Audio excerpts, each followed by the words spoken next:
And I'm Paul. And we're with Fusion Youth and Community Society of Canada. And we're just really excited about an upcoming event in August 5th, 6th, and 7th, where we're going to be welcoming Darryl Learie to attempt a world record of how many balloons he can blow up in 24 hours. And with that, we're going to have a guest, Charles, coming from California, and we're really excited. He holds a world record for push-ups done in an hour. And also with that, we want to have 3 days of festivals, and so we're just really looking forward to what that means for Britannia Youngstown community. Well, it's going to be our pleasure to work with a number of partners. So Darryl and Charles are just two of them.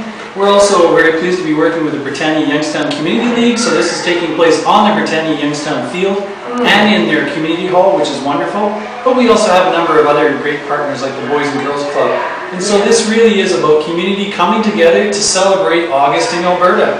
And we're hoping for fantastic weather and a great 3 days. Yeah, it's going to be a good time. Hope you can join us.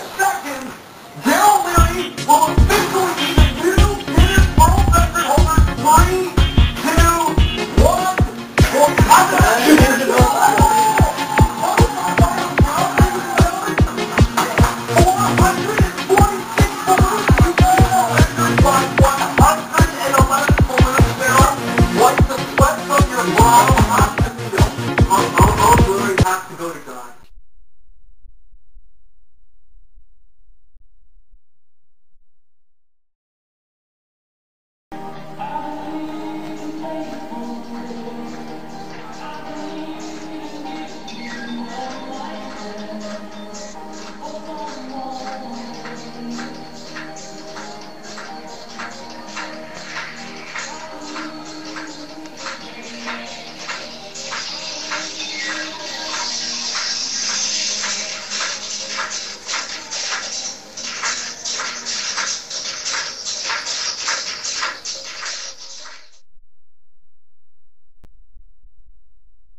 Yeah, my dad, he was from the greatest generation.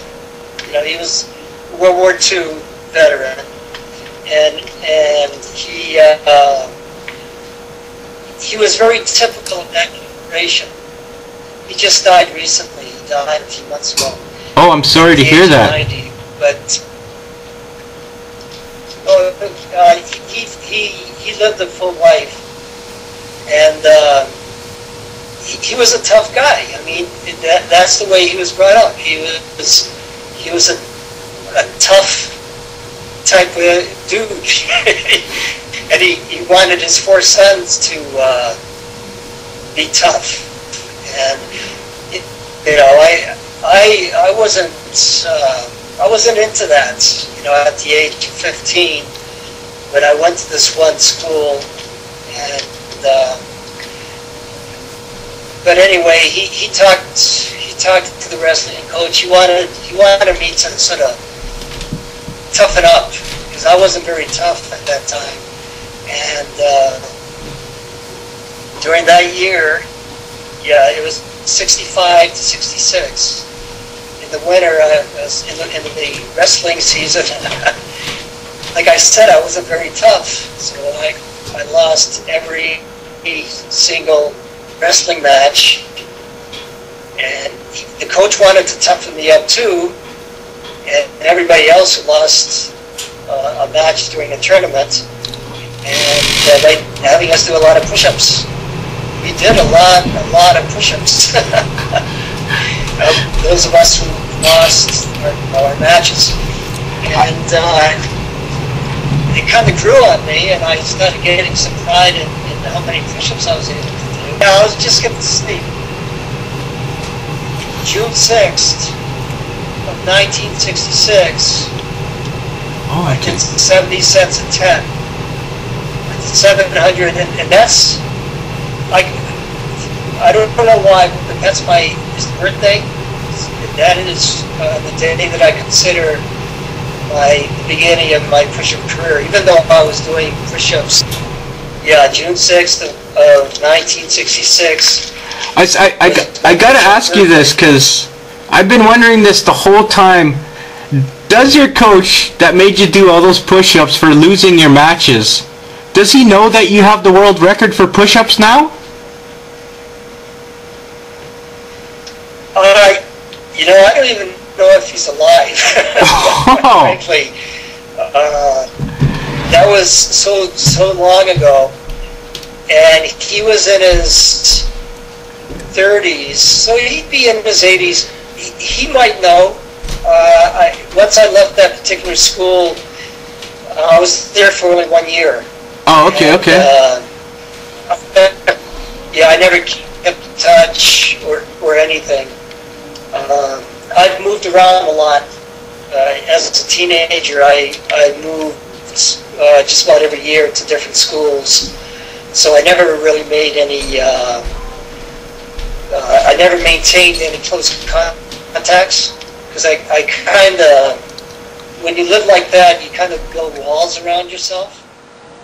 I'd be very curious to see who they are. What they are. Patty Doyle, I've seen his book, the cover, and it looks like he's on steroids. You've seen that? Yeah, I've seen it, yeah. Yeah, Iron Man. The image is,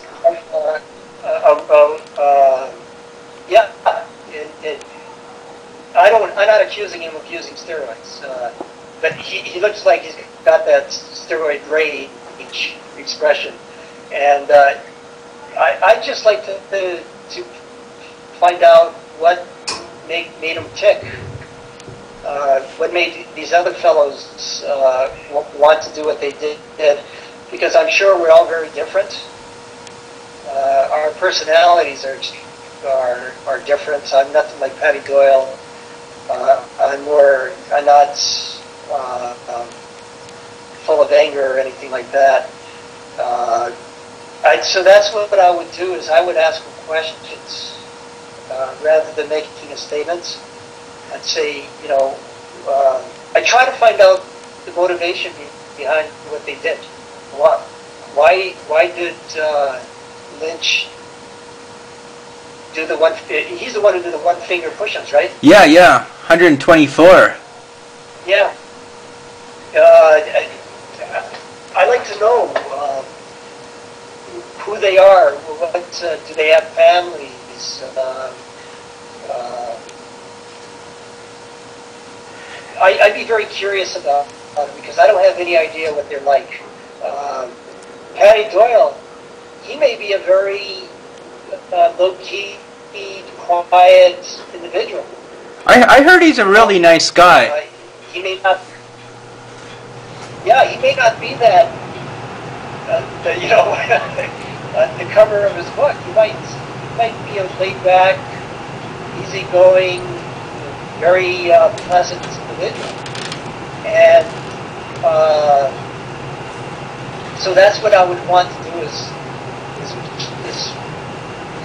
find out what they are, what they're like, their background,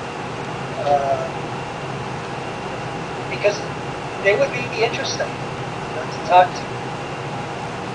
Oh, I've got to totally agree. I mean,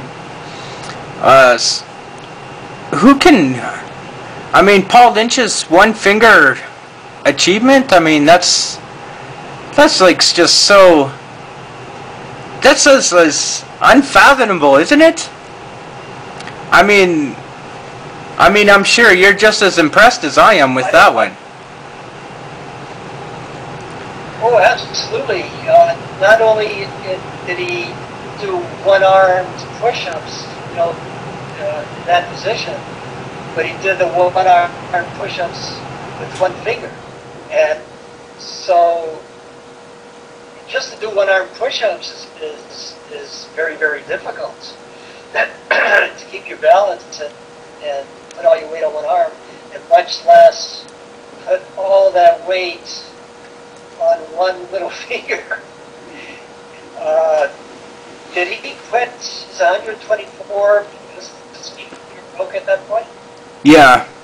Yeah, his finger broke. Oh. So, yeah, I'm amazed.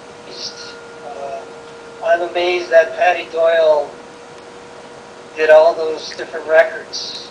Like, he's well-rounded. It wasn't just push-ups. You name it, he's done it.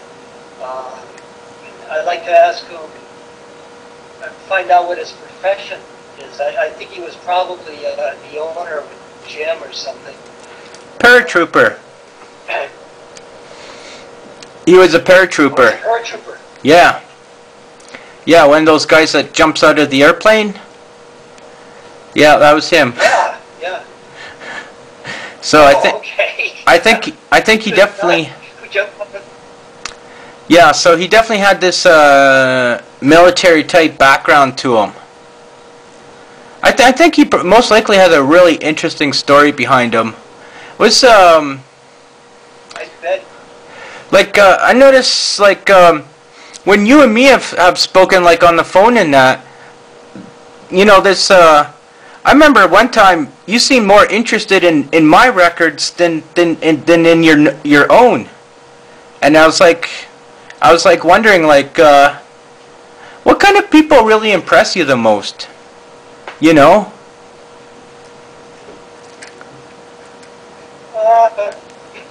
I always, and sometimes it's got me in trouble, but I've always liked, admired people with the work ethic. I cannot stand lazy people. I really don't like lazy people. I avoid them. Like teachers that were lazy, I did not respect them. You know, the ones who just did as little as possible. I've always admired people who worked hard, and it doesn't matter whether they were janitors or what have you, or lawyers. See, that's what I admire about you. Is you're a workaholic. I don't know if you read my email. Yeah, I got it. But you're a workaholic. You know, you're always breaking records. You're doing personal bests. You're continually doing computer work. And I don't. Do you ever take a nap? You know, like. That's why that's why I think we hit it off. Is because you're the type of person that I don't know where you get the energy. You're when I was your age, actually I was very similar to you. That's when I did my first at 38. I did my first push-up attempt, and that's the kind of person that I admire, that I respect. Hard work. I had a really good principal, and he allowed the teachers to do whatever they wanted, and so I was able to do a lot of neat things, and I taught through competition of teams, and it was just really creative, and I was just able to do so many different things with them. And this was maximum security. These kids were there for murder, and they were all gang members. They were all being tried as adults. Here in the States, if the crime is serious enough, if it's murder, for example, they're tried as adults. They're not tried as juveniles. So the kids didn't have much of a future because their crimes were so serious, but they enjoyed school because they were out of their cells and were able to do a lot of fun things, and they were interested in their education. You know, even though they didn't have much of a future to look at, they just enjoyed it. And I ended up with a really good reputation, so that when new wards or new kids came into the unit, maximum security unit, the others wards or students would tell them not to mess with me because I was really dedicated to their education, and we did a lot of fun, creative things. So I never really had any behavior problems, and it was just a lot of fun. You know, it sounds kind of odd, but even though these kids were facing many years of prison, they wanted their high school diploma. When it came right down to it, these gangbangers were kids. They were kids. You get them away from your neighborhoods, put them in a very structured setting like we had, and they're just kids, is what they were. And they wanted what kids want. They wanted a high school diploma. They wanted to please their parents or parent. And some of them were going to get out, you know, after, I don't know, maybe 10 years or what have you, with good behavior, and they wanted something better for themselves. So they look forward to going to school, because in the unit itself, they had their little tiny cells, you know, where they slept, individual cells, and there wasn't much going on. It was, in the unit itself, you did have problems. You had assaults. They had some problems in the unit, but in the classroom, they were able to get a good education and have fun doing it. So, you know, I could go all day talking about the things that we did. I mean, I never did the same thing twice. Teenagers, they're very perceptive, and the teachers who were at juvenile hall, didn't really care. They were there for the job. The teachers who would complain about the kids that they had, well, they had problems with their kids, because the kids could tell that these teachers were there for as a job, not as a career. And my kids, as soon as they got into the classroom, they could see. On day one, they could see the difference. They could see the commitments because I kept everything that they did, you know, on display. And plus, they would talk to the other wards. I call them wards. That's what they were called, wards of the state. They would talk to the other kids, and they would get to know me, and I'd get to know them. And we had some one-on-one conversations, you know. We got to know each other pretty well. I was there for them, you know. And whatever teenager that I've taught, whether it was their charter school or a regular high school, or they can tell. They can tell if the teacher is committed to their personal and educational requirements, you know. And so that's why I've always enjoyed teaching, because I like the idea of being able to give kids good chance at a good future. Most of my kids throughout my career were poor, and I liked the idea, and they liked the idea that we're both on the same page, and that was for them to get an education and to do well, and have a decent lifestyle, be able to buy a nice car, a nice home. So it's been very rewarding. I've always liked teaching, and it was. I gave it a lot of thought prior to retiring, but I thought, you know what? It's time. It's been 30 years, and it's time to just do your own thing, which I'm doing. I really liked what you said when you said that my successes were meaningful, because like I really enjoy doing stuff for people that makes life a little better for them, and I really enjoy it when I don't get paid for it. Like it just I really feel like I'm contributing something, to make the world just a little bit better. You know what I'm saying? Yeah.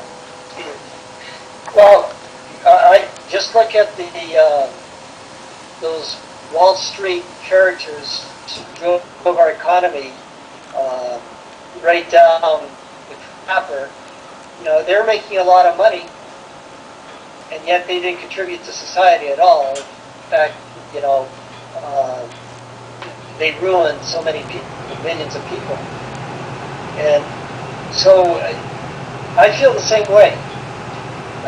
Making money, I don't think, is a measure of success. I think what's a measure of success is what you leave behind you when you die. The good that you've done, the difference you made in a kid's life, for example. That to me is the measure of a meaningful life. But I don't know whether I should be getting a hotel or not, so I won't bother with the hotel. Well, no, it's absolutely not. It's like you're my hero. I wouldn't have you stay out in some hotel. You'd be my guest to the city.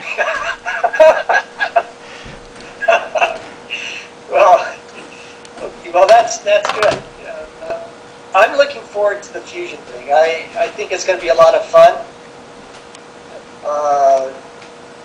and I'm pretty sure I'll be able to keep up with you, providing it's